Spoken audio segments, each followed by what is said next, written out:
Alright, in this video, in my series about real handguns for real men, basically talking about old-fashioned revolvers. A lot of people ask me, why are revolvers so expensive?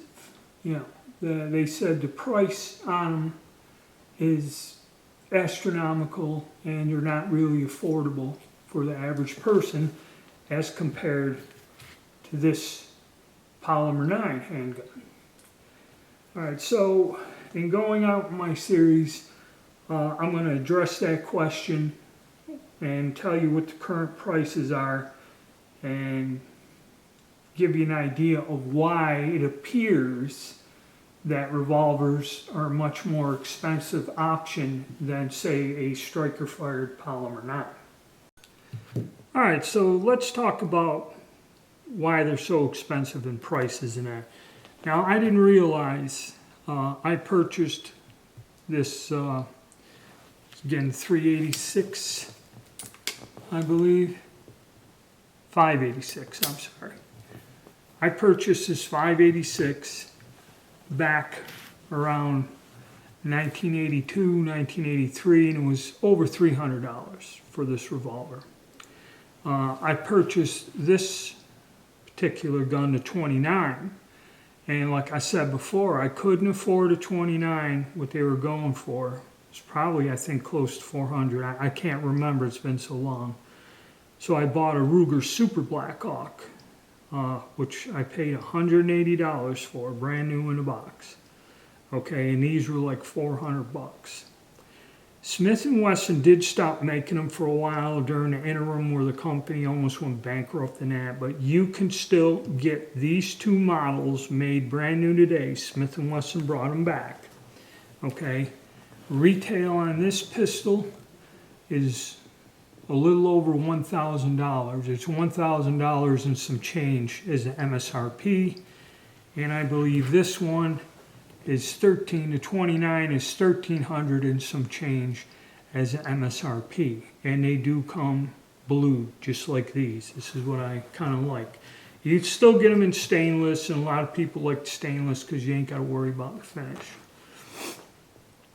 All right, so that's the current price, and if you look at it with inflation and how things were 40 years ago, before the internet and before anything, there were no panic buying. I mean, the Smith 29, because of the weird thing, that's why I said it's kind of the first ones. When the movies came out and they brought this pistol out, everybody had to have one with Clint Eastwood, okay?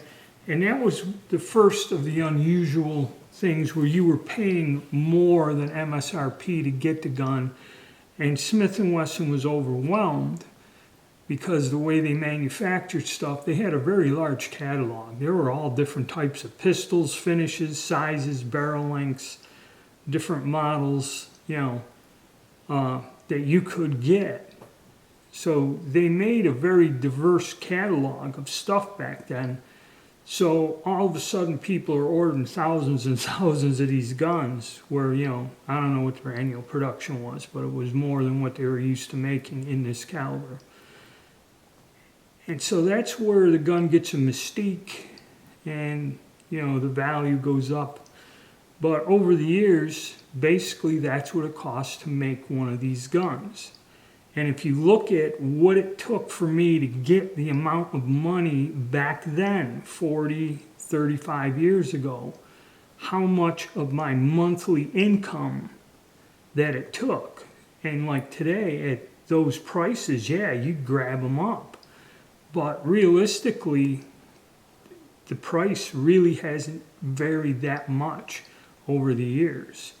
You have to look at what your monthly income is and what it compares to that now, and what my monthly income was back 40 years ago and what it took to come up with the money to buy these guns. It's about on par. But the thing is, when you bought a Smith or a Colt and paid that extra money, you could get a Rossi or a foreign-made gun and all that other stuff. And truthfully, back in those days, even though these guns are still around, you know, Yamas or the Spanish-made guns and that, They're a little bit better now, but back in them days, buying those guns, the quality wasn't there. It's not the same, okay? And there was a significant difference in the price. Now, why does it cost so much to make these, and why is it so expensive? Well, the thing is, if you look at it, a revolver is not the same as a polymer frame gun. This is a solid barrel. Now, this is another thing. If you look at this, this barrel is one solid piece that is threaded into the frame. Now, the frames, generally, there's two ways they make them.